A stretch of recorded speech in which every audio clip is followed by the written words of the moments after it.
বেশিরভাগ ক্ষেত্রে victim of people who have mislead them, যাদেরকে ভুল বুঝায় নিয়ে গেছে যে হ্যাঁ তোমার অস্ট্রেলিয়ার কোনো ব্যাপার না, এই 1-2-তে তোমরা পার করে দেবে, এই সমস্ত কথা বলে লোকগুলোকে নিয়ে যাচ্ছে। ওখানে যে তারা দেখতেছে যে কী বিপদে তারা পড়েছে, এবং ইতিমধ্যে তারা তাদের হয়তো কেউ ঘরবাড়ি বিক্রি করেছে, কেউ জমি বিক্রি করেছে, বা কেউ ঢাকা ধার করেছে, নিয়ে মোটামুটি সর্বশান্ত হয়েছে। এই স্টোরিগুলো তারা শুনেছে ওখানে সমস্ত, তারা ডিটেল অনেক এক্সারসাইজ করেছে।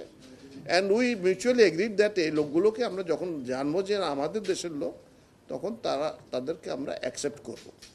কী পদ্ধতিতে অ্যাকসেপ্ট করব সেটা ফাংশনাল অপারেশনাল পার্টটা আজকে এগ্রিড হয়েছে, সাইন্ড হয়েছে অন বোথ সাইডস।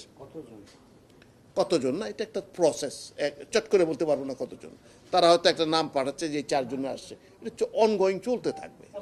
প্রসেসটা হবে যে তারা ওখান থেকে প্রথমে আমাদের কাছে নাম পাঠাবে যে অমুকের নাম এই ঠিকানা এই, আমরা তখন এখানে ইনকোয়ারি করব যে আসলে এই নামে কেউ লোক আছে কিনা, আত্মীয়স্বজন আছে কিনা, সত্যি সে বিদেশে আছে কিনা। অন্য পাসপোর্ট থাকে যেটা বায়োমেট্রিক্স চেক করা যায়, সেটাও তারা পাঠাবে। পাঠালে পরে আপনাকে চেক করে আমরা জানাবো যে হ্যাঁ ঠিক আছে, তোমরা কবে পাঠাবো বলো। তারা পাঠালে পরে আমরা রিসিভ করে এদেরকে এখন জি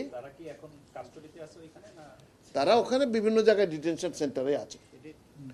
তো এবং এরপরও তো এটা হবে, এরপর ভবিষ্যতে তারা সবাই একটা না, এটা ফ্লো, যে এই রকম কেস তারা অনেক দেখছে। এটা নর্মাল যে প্রসেস হয় সেই প্রসেসে আপনার কেউ জিজ্ঞেস করতেন না যে কতজন এসছে, এতজন এসছে জানা। এটা অন্যান্য দেশ থেকে হচ্ছে, অহরহ হচ্ছে, পাঠিয়ে দিচ্ছে, আমরা পাঠিয়ে দিচ্ছি। কিন্তু এইটার ক্ষেত্রে বিশেষত তারা রিয়ালাইজ করেছে যে এই লোকগুলো ভিকটিম অফ সার্কামস্টান্সেস।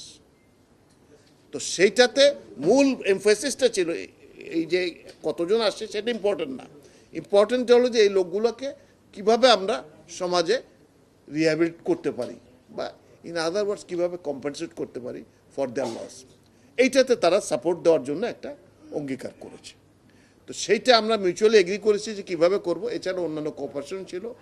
এই সময় প্রসঙ্গত আপনারা জানেন কয়দিন আগে নিউজ হয়েছিল যে অস্ট্রেলিয়া ঘোষণা করেছে যে ভিসা সেন্টার ঢাকায় নিয়ে আসতেছে তারা।